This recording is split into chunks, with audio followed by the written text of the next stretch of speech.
So we all know the Cryo Archon is attempting to overthrow Celestia, and while his goal is certainly not a unique one, the method by which he's going about it is. So far as we know, the Cryo Archon isn't opting to use forbidden knowledge. Every other attempt to take down the firmament involved the use of forbidden knowledge. To give you a brief rundown, the Dragon King Nibelung introduced forbidden knowledge into the world hoping it would be enough to defeat Thanes, but was wrong. This was followed by a Pep who, like a crack addict's girlfriend, scurried the four corners of the earth trying to amass some of that good old forbidden knowledge to also take down the heavenly principles, but was forced to stop when a god-sent divine nail vaporized the rainforest. Then came King Deseret, who witnessed the 0% success rate forbidden knowledge had at overthrowing Celestia, decided he liked those odds, then went on to collect some forbidden knowledge, only to later have a Pep eat him to save his kingdom. But not to be outdone by him is the entire kingdom of Khaenriah, who, guided by the vision of one man with one eye, decided to keep to tradition and attempt to overthrow Celestia with, you guessed it, forbidden knowledge, only to end up losing everything. So as you can see, forbidden knowledge is deeply ingrained in this world's history, and the Cryo Archon presumably just looked at the history of forbidden knowledge and thought, it looks tempting, but I'm gonna try something else, and is now collecting all the gnosis. So already her attempt at rebellion is the only non-trolly one and should be taken seriously. But what exactly is forbidden knowledge, and why does it often lead to the apocalypse? Well, funnily enough, forbidden knowledge is actually a real thing, and it differs from secret knowledge. In the real world, forbidden knowledge is material, usually books, that are banned for either political or religious reasons. The best example of this was when Galileo published his book titled Dialogue Concerning the Two Chief World Systems, which argued for a heliocentric model of the solar system. At the time, this was a major break from the norm, as it was widely believed the entire solar system revolved around the Earth. One group who was particularly offended by this was the Catholic Church, who declared his findings hearsay, tried him in court, won! They won this, by the way, and then banned his book in all Catholic countries. So for a time, this became forbidden knowledge, a sort of paradoxical knowledge that directly interfered with how the world was viewed at the time. You see, before our buddy Galileo came along, the Bible was the foremost expert on all things space. I'm a Christian, by the way, but it is pretty funny. And as such, heliocentrism was not, is not, and never will be compatible with geocentrism. While heliocentrism was the truth, geocentrism was the truth to many alive at the time, even if it was a false truth. It's almost as if the knowledge that we rotate around the sun was a truth that could not be understood, and thus it became forbidden knowledge. So with that said, let's talk about forbidden knowledge in Genshin Impact and let Greater Lord Rukkhadevata answer what forbidden knowledge is. It's a kind of knowledge that doesn't belong to this world, and a form of truth that can't be understood. It came from the very bottom of the abyss. Even I could never understand it. The world is constantly rejecting it, leading to all kinds of bad phenomena. If we allow forbidden knowledge to pollute Irminsul, I'm afraid the entirety of Teyvat could fall apart. So, there's knowledge that even the God of Wisdom can't understand? Ah, interesting. Doesn't this sound, familiar? She says it's a truth that can't be understood and that the world is rejecting it. So what if, like our good old friend Galileo, forbidden knowledge is simply the truth? What do I mean by this? Well, we must first remember that this entire world's truth is bound to one tree.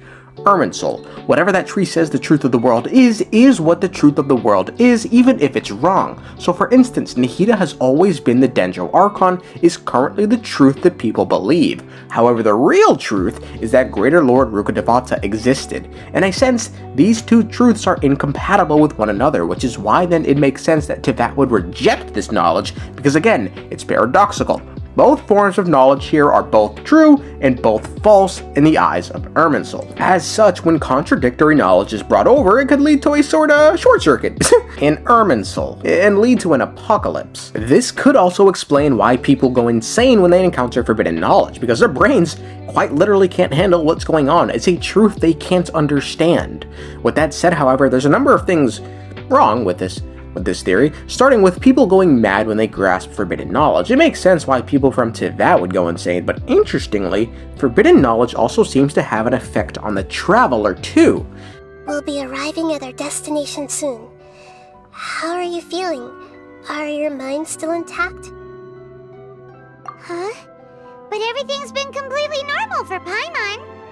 This doesn't make any sense given they are already privy to what should at least be 2 instances of forbidden knowledge, Rukkhadevata and Scaramouche. So how then does the forbidden knowledge seem to have an adverse effect on them, while leaving Paimon completely unaffected is a complete mystery. Also, let's not forget, Nahida and Paimon eventually came to learn the truth of Scaramouche, and were completely fine. Furthermore, if forbidden knowledge is simply the many truths of this world before the alterations in Irminsul, how in the fuck does anyone expect to fight anyone, much less the heavenly principles? It's just truths, right? It's just a bunch of like words and memories. What are they just gonna shout from the rooftops?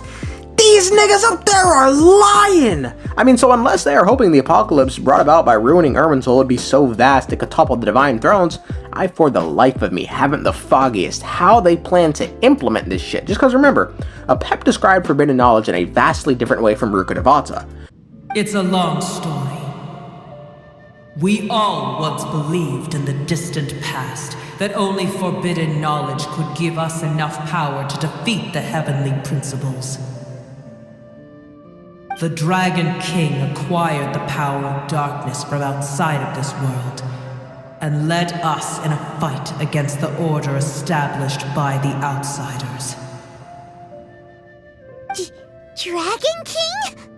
An unimaginable war took place into that, causing destruction on an unprecedented scale. The world itself was on the verge of collapse. She called it the power of darkness and stated the sovereigns believed it could help turn the tides of war. The power of darkness at this point is synonymous with the abyss, which we know parts of Irminsul are in. I mean, hell, the whole tree is growing upside down, so it's growing into the abyss. So going back to Rukkhadevata's claim that forbidden knowledge stems from the abyss, this does line up. However, in Apep's case, it's stated that it was brought over by Nibelung from another world. I mean, we know he came back from beyond the heavens, but why would Nibelung need to leave this world to access the forbidden knowledge? And more importantly, how was this supposed to help? I mean, I'm still curious. Was he planning on just like spreading the word, just putting up flyers? They stole the fucking world from us. They stole the fucking... Like, what was the game plan here, bro? I really don't know. Maybe then everyone's memories started like coming back, and then the world just like sort of cracked and it just started shaking and holy shit, and then fucking, I don't know, apocalypse? I really don't know. Another problem with this whole theory is how Khaenriah was using forbidden knowledge. King Ermin authorized the use of forbidden knowledge to enhance the machinery of Khaenriah. Again, how in the blue hell... No, like actually, how in the hell are prior truths of this world meant to do that? What are they, just like fighting on morale now? Oh my god, we know the truth. Like, they're machines. It's clear that forbidden knowledge has some other element working in its favor. So while the pure unadulterated truth might be part of what forbidden knowledge is, there's another major part missing, and it must be major, bro, if everyone keeps going back to this shit like crackheads. And whatever it is, led Pierro to urge King Ermin to forego his use of forbidden knowledge. With the pale flame set writing, quote, "Since my level of learning could not compare with the sages, I failed to earn the favor of the previous ruler. So too did I fail to stop them from tearing away the veil of sin, ushering in a tide of divine wrath, destruction, and foolishness." Which is basically just Pierro taking the high road, saying he wasn't as smart as the sages, so King Ermin ignored him. I mean, for what it's worth, he was right in the end, so I mean, yeah, that's off to you, buddy. you got a second crack at it now. Anyway, Pierro is probably a major reason the Tsaritsa is not opting to use forbidden knowledge, given he knows firsthand what kind of destruction it can bring. As such, the Fatui's plan to overthrow Celestia is already the most legitimate one in the game, given they are carving their own path, not using forbidden knowledge, but rather secret knowledge.